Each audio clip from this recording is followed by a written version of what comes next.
ধন্যবাদ, শুভেচ্ছা। আমাকে শুরুতেই একটা বার্তা দেওয়ার দায়িত্ব দেওয়া হলো। এই সামনে একটা 4 চাকার গাড়ি বার হবে, সামনে যতগুলো বাইক রয়েছে একটু দয়া করে সরিয়ে দিলে ভালো হয়, ওটা লিখে যাবে। আর অতনুকে একটা বিষয় মনে করিয়ে দেওয়া যে আমাদের যে মঞ্চ সজ্জার দায়িত্ব যার ছিল তাকে স্মারক দেওয়ার ব্যাপারটা যেন আমরা না ভুলে যাই।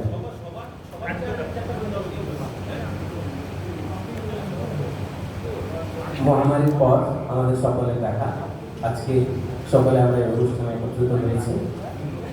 আমি এই পর্বের সঞ্চালনার দায়িত্বে টিম সোনাঝুরি ও আগত সকলকে আরেকবার ধন্যবাদ জানাই।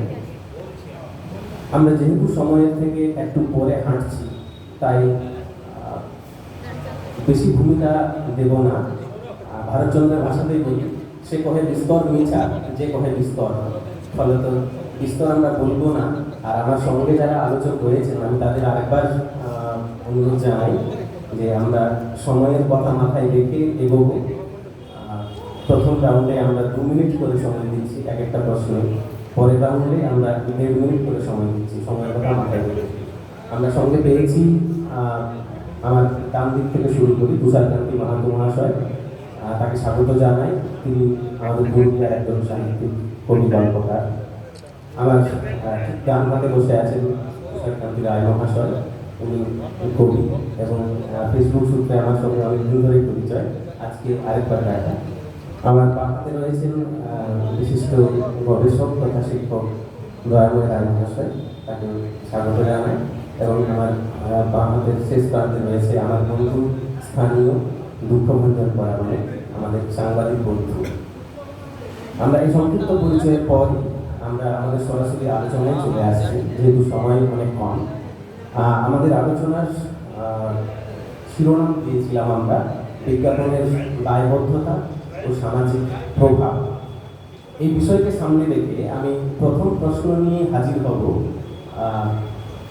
তুষারকান্তিদার কাছে, তুষারকান্তি মাহাতো মহাশয়ের কাছে।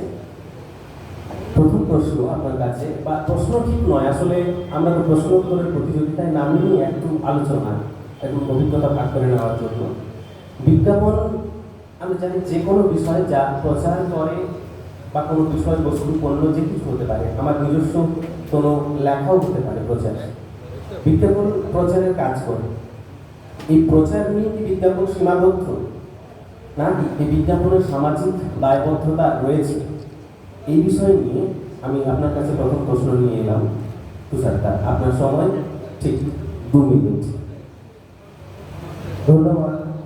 সোনাঝুরি শিল্প সাহিত্য উৎসব 2022 আজকের আলোচনার বিষয় হলো বিজ্ঞাপনের দায়বদ্ধতা ও তার সামাজিক প্রভাব। এই প্রসঙ্গে একটা কথা বলি, কথাটা হুমায়ুন আজাদের কথা।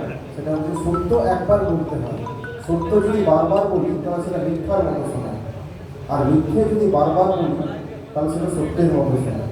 বিজ্ঞাপনের ক্ষেত্রে কিন্তু ব্যাপারটা এরকমই দাঁড়াচ্ছে। এই প্রসঙ্গে একটা মজার কথা বলি, যেহেতু সামাজিক দায়বদ্ধতা বা সামাজিক প্রভাবে বিষয়গুলো রয়েছে। 2009 সালে একটা মামলা হয়েছে আমাদের এই ভারতবর্ষের বৈভব বেদী, 26 বছরের একটা ছেলে। সে মামলা করে এক বিখ্যাত ডিওড্রেন্ট সংস্থার এগেন্স্টে, নামটা বলেই দিই যেহেতু মামলা হয়েছে। ডিওড্রেন্টের নাম হচ্ছে এক্স। তো সেই এক্সের বিজ্ঞাপনে কী দেখানো হয় না, দেখানো হয় যে এই বিজ্ঞাপন ব্যবহারকারী পুরুষের প্রতি আকৃষ্ট হয়ে দলে দলে অর্ধনগ্ন নারীরা ছুটে আসে। তো বৈভব ব্যাধি এই মর্মে মামলা করে যে 7 বছর ধরে এই ডিওড্রেন্টস ব্যবহার করছে এবং তার একটাও মেয়ে বন্ধু নেই। অর্থাৎ কোথাও না কোথাও এই বিজ্ঞাপন কিন্তু মিথ্যের অপলাপ করছে পণ্য বিক্রির নাম দিয়ে। শুধু কি এটাই? না, এটা না। এই তালিকা কিন্তু অনেক লম্বা। এক না, বিজ্ঞাপনে আমরা দেখি যে নারীকে পণ্য হিসেবে দেখানো হয় খুবই কম, 10 থেকে 20% ইতিবাচক দিক, বাকি ধরুন প্রায় 80 থেকে 90 নেতিবাচক হিসেবে দেখানো হয়। না, কেমন নেতিবাচক? না, অমুক কোম্পানির ক্রিম মাখলে মুখ ফর্সা হবে, তাতে বরপক্ষের পছন্দ হবে সে মেয়েকে, সে সমাজে প্রতিষ্ঠিত হবে, বড় বড় চাকরি পাবে। অর্থাৎ কোথাও না কোথাও গায়ে রং পরিষ্কার হলে তবেই সে মানে কুলিং করতে পৌঁছাবে। আর এই ধরনের উদ্ভট উৎকট কথাগুলো কিন্তু আমরা বিজ্ঞাপনের মাধ্যমে জানতে পারছি। এবং এটা কোথাও না কোথাও বর্ণবাদ বা বর্ণ বৈষম্য কিন্তু উস্কে দিচ্ছে। দুই, একটা বহুল প্রচলিত হেলথ ড্রিঙ্কস বাচ্চাদের জন্য, এটা নাম বলবো না, তো সেই হেলথ ড্রিঙ্কসের বিজ্ঞাপনে কি দেখি না, তাতে বলা হয় যে এটা খেলে বাচ্চারা টলার, গ্রেটার, স্ট্রঙ্গার এবং ইন্টেলিজেন্ট হবে। মানে মজার কথা হলো এটা যে এই বিজ্ঞাপন কিন্তু পশ্চিমা দেশে, বিশেষত ইউরোপে কিন্তু টোটালি ব্যান্ড আছে। কেন ব্যান্ড আছে না, ওইখানে ভুলক্রমে ব্রিটেনে একবার এই বিজ্ঞাপনটা প্রচার ঘটেছিল। সেখানে মামলা হয় এবং মামলায় হেরে যায় নির্মাতা সংস্থা, এবং তারা এই মর্মে রুচিলেখা দেয় যে এই বিজ্ঞাপনের কিন্তু কোনো বাস্তব ভিত্তি নেই, তৃতীয় বিশ্বের উন্নয়নশীল দেশগুলোর জন্যই কিন্তু এই বিজ্ঞাপনটা বানানো হয়েছে। তিন, আরেকটা পারফিউম সংস্থা, এটাও নাম বলবো না, এই পারফিউম সংস্থাতে কি জানতে পারছি আমরা না, এই পারফিউম যে ব্যবহার করে এই পারফিউমের নেশায় বুঁদ হয়ে একজন বিবাহিত নারী তার স্বামীকে ফেলে ওই পারফিউম ব্যবহারকারী পুরুষের প্রতি আকৃষ্ট হয়েছে। তো এটা যদি নিছক বিজ্ঞাপন হিসেবে ভাবি তাহলে কিন্তু বড় ভুল হবে। এর পেছনে রয়েছে কিন্তু পরকীয়া, অবৈধ যৌন সুশ্রী, এই সমস্ত বিষয়গুলো। তো আমার মনে হয় যে বিজ্ঞাপন যেহেতু এতটাই সুচারু বা ভাবে প্রচারিত হয় যে আমাদের মনের মধ্যে কিন্তু গেঁথে যায়, শুধু পণ্যের কথা আমরা ভাবি না, অর্থাৎ এটা দেখার দায়িত্ব সবার। ধন্যবাদ তুষার কাকে। আমরা 3 মিনিট সময় নিয়েছি, এরপরে আমরা চেষ্টা করবো 2 মিনিটের মধ্যে শেষ করার। আমি পরবর্তী প্রশ্ন নিয়ে আসবো দয়াময় রায়বাবুর কাছে। একটা সময়ে আমরা বিজ্ঞাপনে দেখেছি বাংলা সাহিত্যের ক্ষেত্রে কুন্তলিন বলে একটি তেল আবিষ্কার করেছিলেন হেমেন্দ্রবাবু তার রসায়নাগারে। সে কুন্তলিন তেলের বিজ্ঞাপনের সঙ্গে আরো দুটো জিনিসের বিজ্ঞাপন ছিল। লেখা হয়েছিল কেশে মাখো কুন্তলিন, রুমালেতে তেল ঘোষ, পানে খাও কাঙ্গুলিন, ধন্য হোক এই ঘোষ। তো এত সুন্দর করে একটা সময় বিজ্ঞাপন লেখা হতো, বা যেগুলো দৃশ্য বিজ্ঞাপন যেগুলো চোখে দেখা যেত, সে বিজ্ঞাপনও এক সময় দৃশ্যনন্দন একটা ব্যাপার থাকতো। তো আপনার কাছে প্রশ্ন যে বিজ্ঞাপনের সেকাল এবং একাল, এখন বিজ্ঞাপন কীরকম, আগের বিজ্ঞাপন কীরকম, আপনি কি মনে করছেন খুব সংক্ষেপে আপনার? নমস্কার, ধন্যবাদ। একেবারে সংক্ষেপে চলে যাচ্ছি। আমাকে যে বিষয়টি বলা হলো যে লিটারেরি বিজ্ঞাপনের ব্যাপারটা বলা হয়েছে, তো বিজ্ঞাপন তো আজকে শুরু হয়নি, বিজ্ঞাপন তো রামায়ণে শুরু হয়েছে। রামায়ণে কি বিজ্ঞাপন হলো? সতীর পুত্র হইবে যে, এই ঘোড়া ধরিবে সেই। তার বিজ্ঞাপনের সূচনা তো সেকালে ছিল। আমরা মহাভারতে চলে আসি। মহাভারতে দ্রৌপদীর বিজ্ঞাপন করা হয়েছিল, এবং ওই একটা বিজ্ঞাপনের জন্য গোটা মহাভারতটা হয়েছে, কারণ কৌরবরা ফেল করে গেছিল আর পাণ্ডবেরা জিতেছিল। তাহলে বিজ্ঞাপনের গুরুত্ব তো আছেই। আমরা রামায়ণ দেখলাম, মহাভারত দেখলাম, এবার বিজ্ঞাপন শব্দটাকে একটু ভাঙি। বিজ্ঞযুক্ত আপন যদি আমরা বলি, এবং আমরা সবসময় নেতিবাচক দিক থেকে বলছি বিজ্ঞাপন, বিজ্ঞাপন পর্নোগ্রাফির বিজ্ঞাপন, বিজ্ঞাপন প্রচারের বিজ্ঞাপন না, বিজ্ঞাপন বিজ্ঞযুক্ত আপন, বিজ্ঞতার প্রকাশ। আমরা যে মঞ্চে আজকে বসেছি, আমরা একটু পিছন দিকে দেখি, মানে আপনারা আপনাদের সরাসরি দেখুন বিজ্ঞাপনটা। সোনাঝুরি শিল্প সাহিত্য যে উৎসব, দেখুন বিজ্ঞাপন। বিজ্ঞাপন মানে আমি লেখাটা বলছি না, এখানে যা কিছু দেওয়া আছে সবটাই কিন্তু বিজ্ঞাপন, একবারে পরিচিত, আমাদের পরিচয় দিচ্ছে। এখানে আমাদের পুরুলিয়ার পরিচিত একটা মুখোশের রূপচিত্রে দেওয়া হয়ে গেছে। তাহলে বিজ্ঞাপন সবসময় বিজ্ঞাপন। বিজ্ঞাপনকে আমাদের নিতে হবে অন্য দিক থেকে। বিজ্ঞাপন এমন একটা জিনিস, ব্যক্তিত্বের দিক থেকে বিজ্ঞাপন ব্যক্তিত্বের প্রকাশ। আমরা বলি খুব কথা যে এটা ঠিক বিজ্ঞাপন হলো না, মানে কি, কাউকে আমি একটা খারাপ কথা বললাম, এটা ঠিক বিজ্ঞাপন হলো না। কাউকে ভালো কথা বললাম, এটা সঠিক বিজ্ঞাপন হয়েছে। তাহলে বিজ্ঞাপন কোথায় নেই? আমাদের সংস্কৃতিতে আছে, আমাদের মননে আছে, আমাদের চিন্তনে আছে। ফলে যতই ওই গলির মুখ ঢেকে যাক, বিজ্ঞাপন তো চাই। রামায়ণে, মহাভারতে, সাহিত্যে সর্বত্র বিজ্ঞাপন আছে। আমি যে কবিতাটা লিখছি, সেই কবিতাটা তো আমার বিজ্ঞাপন। আর একালের যুগে যা মোবাইল এসে গেছে, আমরা আত্মকেন্দ্রিক বিজ্ঞাপনের দিকে ঝুঁকে গেছি, কিন্তু আত্মকেন্দ্রিকতার ভেতর দিয়ে যে লেখাটা প্রকাশ হচ্ছে সেটা তো আমার বিজ্ঞাপন, সেটা তো আমার বিজ্ঞতার বিজ্ঞাপন। তাহলে বিজ্ঞাপন তার দায়বদ্ধতা কিন্তু সে কাজ করে চলেছে। কখনো নেতিবাচকতা যেখানে অর্থ উপার্জনের ক্ষেত্র প্রস্তুত করে সেইখানে বিজ্ঞাপনের নেতিবাচকতা। ফলে একবারে রামায়ণ মহাভারতের যুগ থেকে এখন পর্যন্ত আমরা যাই করছি, আমি ভালো করে কোপটা কাটছি, কালার করছি, আমি যে চশমার ফ্রেমটা নিচ্ছি, কিসের বিজ্ঞাপন? আমার বিজ্ঞাপন, আমার চেতনার বিজ্ঞাপন, আমার ব্যক্তিত্বের বিজ্ঞাপন, আমার লোকাচারের বিজ্ঞাপন। এই যে এখানে লোকাচারের বিজ্ঞাপন আছে, এখানে শিল্প সাহিত্য সংস্কৃতি সমস্ত বিজ্ঞাপন আছে। তাই সোনাঝুরি টিমকে আমি ধন্যবাদ জানাবো যে এইরকম একটা বিষয় এখানে রাখার জন্য। একথা বলে আমি আমার কথা শেষ করছি। ধন্যবাদ। 3 মিনিটে আমরা শুনেছি। ধন্যবাদ আপনাকে। এর পরের প্রশ্নে আমি চলে যাচ্ছি তুষারদার কাছে, তুষারকান্তি রায় মহাশয়ের কাছে। আপনার কাছে আমার প্রশ্ন যে বিজ্ঞাপনের সঙ্গে সাহিত্য কিভাবে জড়িত, আপনি কি মনে করছেন? আপনি যেহেতু একজন সাহিত্য সাধক, আপনার কাছে এই প্রশ্ন রাখার আমি সাহস করলাম। সরাসরি কথায় চলে আসি। সোনাঝুরির সঙ্গে আমার সম্পর্কের কথা আর বলবার নয়। আমাকে যে প্রশ্নটি আমার সঞ্চালক মশাই বললেন সে বিষয়ে বলার আগে বিজ্ঞাপন এবং দায়বদ্ধতা, বিজ্ঞাপনের দায়বদ্ধতা থাকতেই হবে এমন যুক্তি আছে কি? কারণ বিজ্ঞাপন মানেই পণ্য, পণ্য মানেই সমাজ, সমাজ মানেই মানুষ। আমরা যারা এখানে আছি আমরা সবাই বিজ্ঞাপনের সঙ্গে পরিচিত শুধু নই, আমরা সবাই বিজ্ঞাপনের একটি অংশও করে প্রত্যেক। আমার এখানে প্রশ্ন রাখা হয়েছে সাহিত্য। আমি আগে বলি যে আমি আমার গ্রামে দেখেছি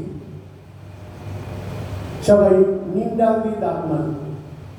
কাউকে কাউকে দেখেছি হাতে একটু নুন একটু তেল দিয়ে দাঁত মাজত। এগুলো করবেন না। কি দিয়ে মাজবেন? কোলগেট নাকি পেপসোডেন্ট নাকি সেন্সোডাইন নাকি অন্য কোনো লাল দন্তমান। কিন্তু কিছুতেই আপনি ওই জায়গায় ফিরে যাবেন। এই বিশ্বাসটি কিন্তু আমরা বিশ্বাস করে দিয়েছি যে আমরা কেউ নিম ডালে ফিরে যাব না। এই কাজটি বিজ্ঞাপন করতে পেরেছি। বিজ্ঞাপনের দায়বদ্ধতা থাকবে কেন সমাজের কাছে? এই প্রশ্নটাই আসে। এই প্রশ্নটা হচ্ছে, এই বিষয়টা হচ্ছে যে বিজ্ঞাপন এর পেছনে একটা এজেন্সি বা অ্যাড এজেন্সি থাকে, তার সঙ্গে অনেক মননশীল অনেক গুণী মানুষেরা। সেন্সোডাইনের বিজ্ঞাপনটা একবার ভাবুন তো, যিনি অভিনয় করছেন তাকে দেখে কি সত্যি মনে হয় না যে তাকে অসম্ভব কষ্ট হচ্ছে? এটা ফুটিয়ে তোলা একটা অভিনয়, এটা একটা শিল্প। এটা যিনি তৈরি করেছেন ফটোগ্রাফার থেকে আরম্ভ করে এর পেছনে যারা রয়েছেন তারা প্রত্যেকই গুণী মানুষ। সাহিত্যের সঙ্গে এর কোনো সম্পর্ক আছে কি নেই সে প্রশ্নে আসতেই পারা যাচ্ছে না, কারণ আমরা বিজ্ঞাপনের সঙ্গে এমনভাবে যুক্ত হয়ে পড়ছি। ঘরের মধ্যে কোন তেলে রান্না হবে, ধানের তেল ব্যবহার করব না, আমরা কিছুতেই সেই জায়গায় ফিরে যাব না। এবং এক্ষেত্রে বিজ্ঞাপনের কোনো কম্পিটিশান মানে ওই জায়গায় কোনো আপোষ নেই। প্রত্যেকে এমনভাবেই তাদের বিজ্ঞাপনটি করেন অন্য পণ্যের সঙ্গে যেন আমাদের কোনো পণ্য হেরে না যায়। সাহিত্যের ক্ষেত্রে বিজ্ঞাপনের কথা আমরা 3 মিনিট পৌঁছে গেছে। আপনি খুব সংক্ষেপে বলুন। হ্যাঁ, সাহিত্যের ক্ষেত্রে বিজ্ঞাপনের প্রশ্ন নিশ্চয়ই আছে। সাহিত্য এমন, আমরা এখানকার এমন অনেক কবি সাহিত্যকে আদৌ জেনে উঠতে পারছি না, কারণ তাদের বইটি আমাদের কাছে পৌঁছে দিচ্ছে না, তাদের লেখাটি আমাদের হাতে পৌঁছে দিচ্ছে না। দেশ পত্রিকার ধরনের পত্রিকাগুলিতে যারা লেখেন তারা যত সহজে বিজ্ঞাপিত হন, যত সহজে মানুষের কাছে পৌঁছে যান, তত সহজে সোনাঝুরিতে লিখতে পৌঁছে যান না। কাজে বিজ্ঞাপনের একটা ভূমিকা অবশ্যই আছে, তবে বিজ্ঞাপনের সামাজিক দায়বদ্ধতা থাকে না এক্ষেত্রে আমি নিশ্চিত, কারণ বিজ্ঞাপন তার কাছে দায়বদ্ধ যে অ্যাড এজেন্সি তাকে পয়সা দিচ্ছে বিজ্ঞাপনটি তৈরি করতে। নমস্কার। ধন্যবাদ তো স্যার তাকে। এছাড়া আরেকটা কথা আমার এই মুহূর্তে মনে পড়লো, বিজ্ঞাপন লিখে অনেক সাহিত্যিক তাদের দিন যাপন করেছেন। শিবরাম চক্রবর্তীর মতো অনেকের কথা আমরা হয়তো মনে করতে পারবো। বোধ হয় এটাও সাহিত্যের সঙ্গে একটা যোগ। ঠিক, ধন্যবাদ। এরপরে আমি বন্ধু দুঃখভঞ্জনের কাছে চলে যাচ্ছি। দুঃখভঞ্জন সংবাদ মাধ্যমের সঙ্গে যুক্ত থাকে কম বেশি নয়, এখন ভালোই আছে। তো ওর কাছে আমার সেই ধরনের একটি প্রশ্ন, এই ধরো যে একটা সংবাদ মাধ্যমে দেখানো হচ্ছে যে মদ্যপ অবস্থায় গাড়ি চালানোর জন্য একটা অ্যাক্সিডেন্ট ঘটলো, বা মদ্যপ অবস্থায় 3 যুবক কোনো নাবালিকাকে ধর্ষণ করলো। সেই সংবাদ মাধ্যম দেখাচ্ছে যে মদ খাওয়া ভালো নয়, ক্ষতিকর, বা সিগারেট, বিড়ি, গুটখা যে কোনো এই ধরনের মাদক দ্রব্যের প্যাকেটে এত বড় করে একটা বিজ্ঞাপন দেওয়া থাকে।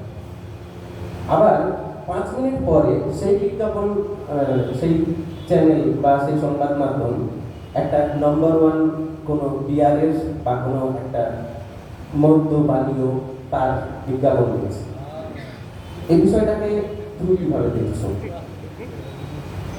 ধন্যবাদ। প্রথমে একটু গান দিয়ে শুরু করছি এই আলোচনা। ধনী রে চিনে নিবি রাখি পিতল সোনা, ধনী রে চিনে নিবি রাখি পিতল সোনা। অর্থাৎ এই যে গানটা বলছে পুরুলিয়ার, যে যা কিছু তুমি দেখবে, অর্থাৎ বিজ্ঞাপনে যা দেখবে সেটা আমার ব্যক্তিগত, আমি কতটুকু সেটা বুঝে নিতে পারছি না, সেই গানটার মধ্য দিয়ে আমি বোঝাতে চাইলাম। যে বিষয়টা আমাকে বলা হয়েছে সেটা সত্যি যে একটা বিশাল বড় দায়বদ্ধতা থেকে যায় বিজ্ঞাপনের সমাজের ক্ষেত্রে। একটা মদ্য পানীয় বা সিগারেট বা গুটখা প্রতিটি প্যাকেটে লেখা থাকছে যে ধূমপান স্বাস্থ্যের পক্ষে ক্ষতিকর, বা মদ পান করা স্বাস্থ্যের পক্ষে ক্ষতিকর, সব কিছু ঠিক আছে, কিন্তু তা সত্ত্বেও আমরা সমাজের মানুষ কী করছি, সেটা ব্যবহার করছি এবং অ্যাক্সিডেন্ট হচ্ছে বা আরও বিভিন্ন রকম দুর্ঘটনা ঘটে যাচ্ছে। সাথে সাথে এই বিজ্ঞাপনগুলো যারা দিচ্ছে, অর্থাৎ সমাজের যারা নামি দামি, তাদের সবচাইতে আরও বেশি দায়বদ্ধতা থেকে যায়, কিন্তু তারা পয়সার লোভে, টাকার লোভে সেই বিজ্ঞাপনে প্রচার করছে। গুটখার প্রচার করছে কোনো ফিল্ম স্টার, মদের প্রচার করছে কোনো আমাদের ক্রিকেটার, বা আবার মদের প্রচার করছে আমাদের কোনো ক্রিকেটার, সাথে সাথে ফিল্ম স্টার, সবাই শুধুমাত্র কি একটা টাকার জন্য, শুধু টাকার কাছে তারা সব কিছু যেন বিকিয়ে যাচ্ছে, তাদের সামাজিক কোনো দায়বদ্ধতা নেই, আমি এটাই বলবো। কিন্তু কিছু কিছু ক্রিকেটার আছেন, আমি তাদের নাম বলবো এখানে, যেমন সচিন টেন্ডুলকার, আমি আজ পর্যন্ত দেখিনি যে তিনি মদের কোনো বিজ্ঞাপন করেছেন, একমাত্র তাকেই দেখেছি। কিন্তু বাকি সমস্ত ক্রিকেটার, ফিল্মস্টার সবাই কিন্তু কি করছেন, যে টাকার বিনিময়ে তারা বিভিন্ন রকম নেশাজাত দ্রব্যের প্রচার করছেন, ফলে সমাজে একটা বড় অংশ, বিশেষ করে যুব সমাজ যারা তার ফ্যান বা ফলোয়ার আছেন, তার আরো বেশি করে এডিক্টেড হচ্ছেন, এবং সমাজে এই ঘটনাগুলো দিন দিন বর্ধিত হচ্ছে, বই বলছে না। ধন্যবাদ। ধন্যবাদ দুঃখভঞ্জন। ঠিক 2.5 মিনিটে শেষ করেছে ও। এরপরে আমি আপনার কাছে যাচ্ছি। হ্যাঁ, আমার পরের রাউন্ডের প্রথম প্রশ্ন দয়াময় রায় মাসের কাছে। আমরা অনেক সময় দেখি যে কোনো রাজনৈতিক দল তাদের বিজ্ঞাপনের খাতিরে ছাত্র সমাজকে কিছু দিচ্ছে। এই উদাহরণ হিসেবে আমি দিচ্ছি যে ধরুন 10ম বা 12শ শ্রেণীর ছাত্রছাত্রীদের মোবাইল বা ট্যাব দেওয়া হচ্ছে। এই বিষয়টিকে আপনি কিভাবে দেখছেন? এটা যুব সমাজে কিভাবে প্রভাব ফেলছে বলে আপনার মনে হয়? ভালো প্রশ্ন। সরকারি বিজ্ঞাপন আর বেসরকারি বিজ্ঞাপন দুটোর মধ্যে তফাৎ আছে।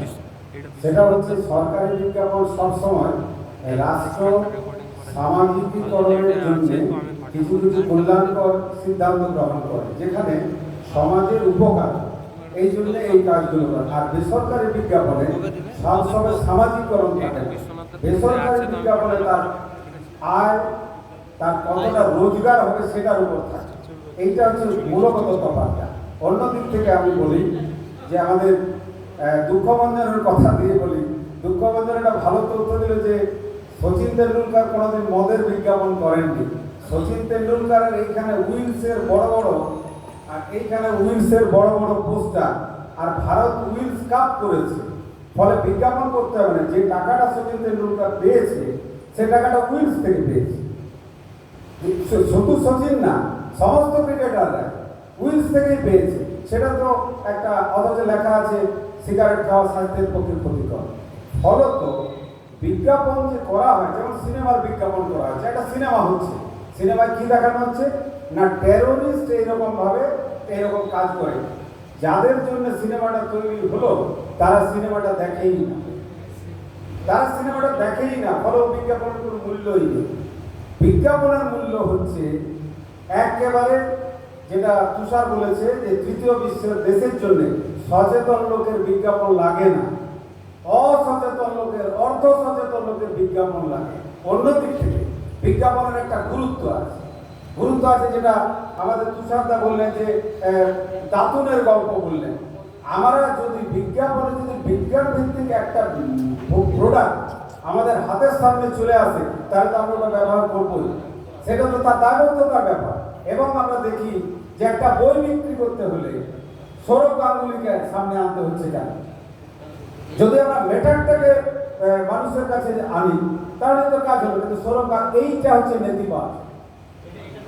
কিন্তু ইতিবাচক হচ্ছে যে সেই বইয়ের মধ্যে কি আছে, সে তার কারিকুলাম কি আছে, কেমন ভাবে করে, সেটা যদি কোনো শিক্ষিত লোক, কোনো মানে আমি বলতে চাইছি একাডেমিশিয়ান যদি বলে সেটা কাজে লাগে। ফলে বিজ্ঞাপন যখন আমাদের কাছে আসে তখন তার ফলিত দিকটা সহই আসে, ফলিত দিকটা তার প্র্যাকটিক্যাল ব্যাপারটা। কারণ একটা বিজ্ঞাপন বঙ্গজীবনের অঙ্গ বরলি, এটা কার লেখা? এটা সম্ভবত জয় গোস্বামী, সম্ভবত, যা হয়তো আমার যতটুকু মনে পড়ছে। এইটা তো এমন ভাবে বিজ্ঞাপিত হয়েছে এটা কেউ অস্বীকার করতে পারে না। যারা বরলিনের অ্যাডভার্টাইজমেন্ট করেন তারা বরলিন ব্যবহার করেন না, দেখবেন সময় থেকে একটু চলে আসছে। কিন্তু কিন্তু বিজ্ঞাপনটা অসাধারণভাবে আমাদের মধ্যে কিন্তু গেঁথে যাচ্ছে। ফলে বিজ্ঞাপনের গুরুত্ব আছে, কারণ সত্য জিনিস আমাদের সামনে প্রতিস্থাপিত করার জন্য বিজ্ঞাপনের দরকার। ফলে বিজ্ঞাপনের প্রোডাক্টটা নেতিবাচকতা কিছু কিছু ক্ষেত্রে থাকতে পারে, কিন্তু তার ইতিবাচকতা আছে। কারণ আমরা যেমনই বলি কলগেটের কথা কেউ বাদ দিতে পারি না। আমরা দোকানে গিয়ে বলি কলগেট দাও, অথচ আমরা কলগেট চাইছি না, আমরা ক্লোজ আপ চাইছি, কিন্তু আমরা বলছি কলগেট চাই, একেবারে নজ্জাতে ঢুকে গেছে। ফলে বিজ্ঞাপনের সামাজিকীকরণ কিছু কিছু ক্ষেত্রে ঘটেই যায়। ধন্যবাদ। এরপর পরবর্তী প্রশ্ন নিয়ে আমি যাচ্ছি তুষারকান্তি রায় মহাশয়ের কাছে। আমরা সাহিত্যে সরাসরি বিজ্ঞাপনকে উঠে আসতে দেখেছি। উদাহরণ হিসেবে আমরা প্রভাত মুখোপাধ্যায়ের একটি গল্প আদরেরই, সেখানে আদরের একটি হাতি, সেটাকে ভাড়ায় খাটানোর জন্য তার বিজ্ঞাপন দেওয়া হয়েছে। বা পরশুরামের লেখা একটি গল্প শ্রী শ্রী সিদ্ধেশ্বরী লিমিটেড, সেখানে তাদের যে কোম্পানি প্রতিষ্ঠা করেছিল তারা লোক ভাড়ানোর জন্য, সে কোম্পানির বিজ্ঞাপন দেওয়া হয়েছে। কর্মচারীরা কত এডুকেটেড, MA BL সাচ এরকম। ফলত সাহিত্যে সরাসরি বিজ্ঞাপনকে উঠে আসতে দেখছি। তো আপনার কাছে আমার প্রশ্ন যে সাহিত্যে বিজ্ঞাপন যেমন উঠে আসছে, বিজ্ঞাপনের সাহিত্য কি হতে পারে, বা কোনো সাহিত্য বিজ্ঞাপন হয়ে গেল বা কখন হয়ে গেল, আপনি কি মনে করছেন?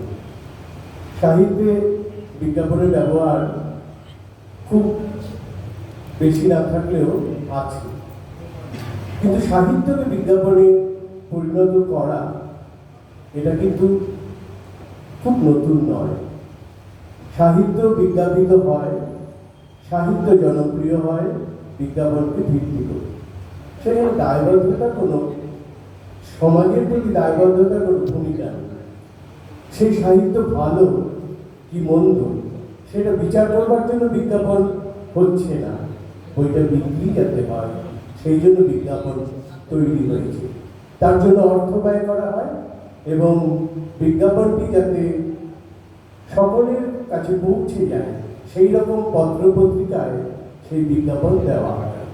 দেশ পত্রিকা বা বইয়ের দেশ পত্রিকা, এমনকি কবি সম্মেলন, কৃত্তিবাস, নতুন কৃত্তিবাস, সমস্ত পত্রপত্রিকায়, এমনকি আমাদের ছোট ছোট লিটল ম্যাগাজিনেও লেখা থাকে এইটুকু জায়গা 500 টাকার বিজ্ঞাপন, বা বিজ্ঞাপনের জন্য একটা নির্ধারিত অর্থ ধার্য করা হয় এবং তাতে যারা সাহিত্য করেন তারা লুব্ধ হন এবং তারা বিজ্ঞাপন, নিজেদের সাহিত্যকে বিজ্ঞাপন করেন।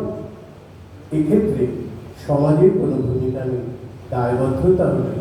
লেখক নিজে এটি ব্যবহার করেন এবং যারা এই বিজ্ঞাপন চান তারা অর্থ গ্রহণ করেন সেই সমস্ত নাম যশ প্রত্যাশী লেখক কবিদের কাছ থেকে।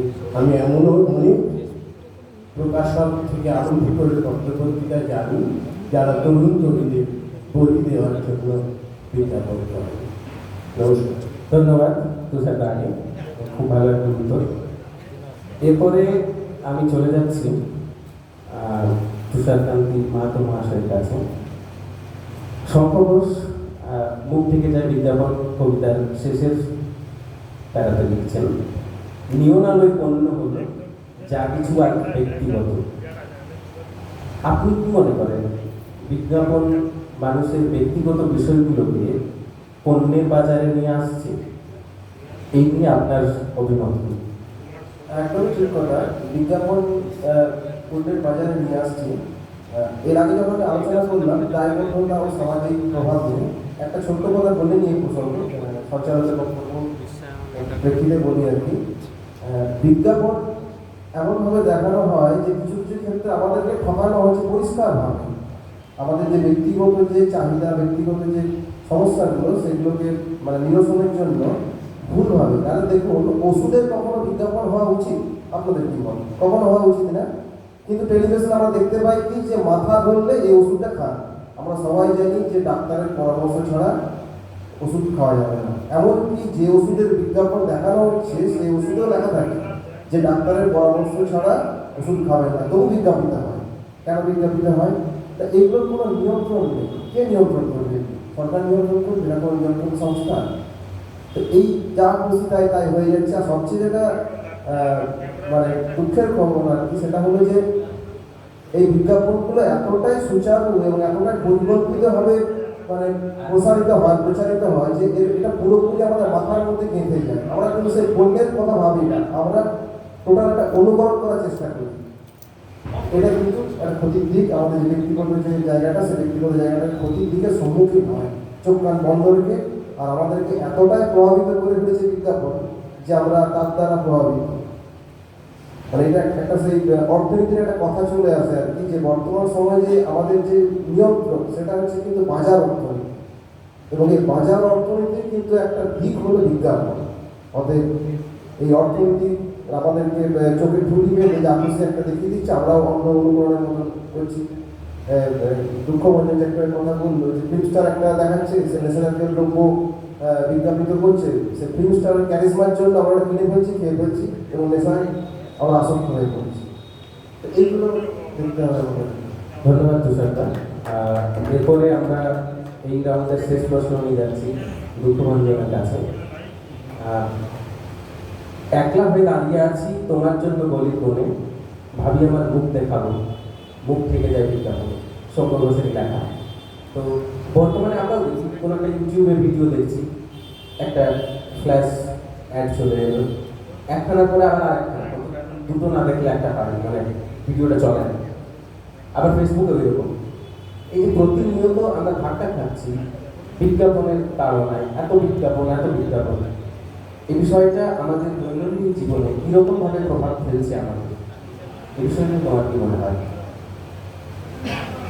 অবশ্যই খুব বেশি করে প্রভাবিত হচ্ছি এবং প্রভাব ফেলছে আমাদের জীবনে।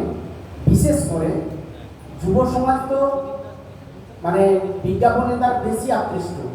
সে বিভিন্ন ক্ষেত্রে হোক, যাই ক্ষেত্রে দেখি না কেন বিজ্ঞাপন আকৃষ্ট করছে।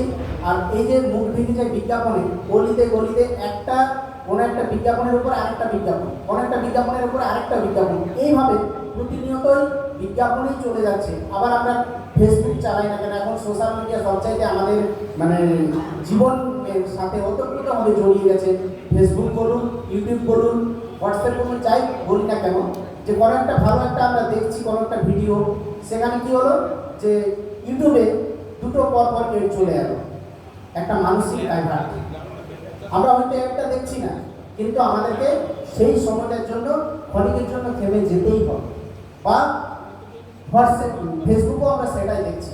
তবে এখন ইদানিং এই কয়েকদিনের মধ্যে আমরা দেখতে পাচ্ছি সবচেয়ে বেশি অ্যাডভার্টাইজ দিচ্ছে বিয়ার বোতলের। কেন কি এটা হচ্ছে গ্রীষ্মকালীন সময়, তাহলে বিয়ারের অ্যাডটা এখন বেশি, ফেসবুক হোক আবার আপনার ইউটিউবও হোক, যা কিনা বর্তমান দিনে নেশার দিকে বা বিভিন্ন ক্ষেত্রে ধরুন কোন একটা সাথে সাথে আবার কি বলবো যে অশ্লীল বিভিন্ন রকম ছবি ছাড়াও দিয়ে আপনার বিজ্ঞাপন হচ্ছে, যেটা সমাজের প্রতি একটা মানে ক্ষতিকারক একটা দিক যা আমরা লক্ষ্য করছি। এই যুগটাকেই বলা চলে বিজ্ঞাপনের যুগ। বিজ্ঞাপন ছাড়া কিছুই হচ্ছে না, প্রত্যেকটা ক্ষেত্রে বিজ্ঞাপন দিতে হবে।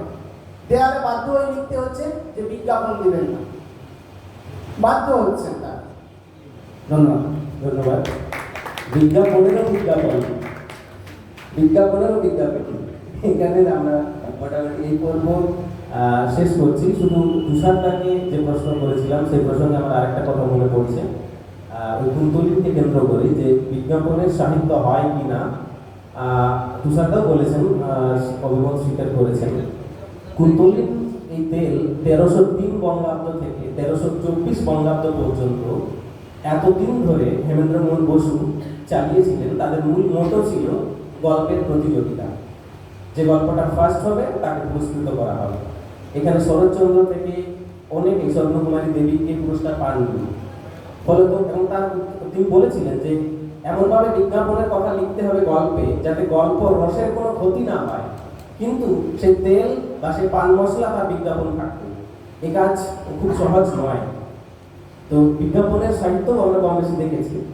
আমরা সময় আর বেশি নিচ্ছি না, শুধু দর্শকদের যে প্রশ্নের পর্ব ছিল সেটা আমি 3 মিনিট, অনধিক 3 মিনিট সময় দিতে পারছি।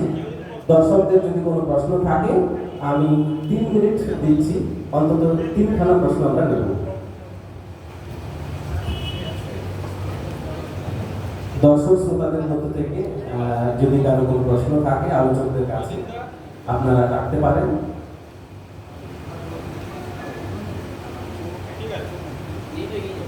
ঠিক, ধন্যবাদ। আরেকবার সকলকে ধন্যবাদ জানাই যারা এসেছেন, এত ধৈর্য ধরে শুনেছেন, এবং আমার সঙ্গে থাকা আলোচক বৃন্দ আর এই আয়োজক সবাইকে ধন্যবাদ। সবাইকে ধন্যবাদ। আমার শুধু একটা কথা বলার আছে, সেটা হলো যেহেতু প্রশ্নে বেঁধে দেওয়া হয়েছে, আমরা অনেক কিছু কিন্তু বাদ দিতে বাধ্য হলাম। বিজ্ঞাপনের সামাজিক দায়বদ্ধতা অনেকটাই বাদ পড়ে যাবে। পরের বার নিশ্চয়ই আবার সুযোগ পাওয়া যাবে। বিজ্ঞাপন সত্যি সত্যি সমাজে কতটা দায়বদ্ধতা পালন করে সেই প্রসঙ্গে আলোচনা করা যাবে। ধন্যবাদ। আসলে ডাকঘর নাটকের প্রহরীর মতো আমাদের অবস্থা, প্রহরীর ঘন্টা বারবার আমাদের মনে করিয়ে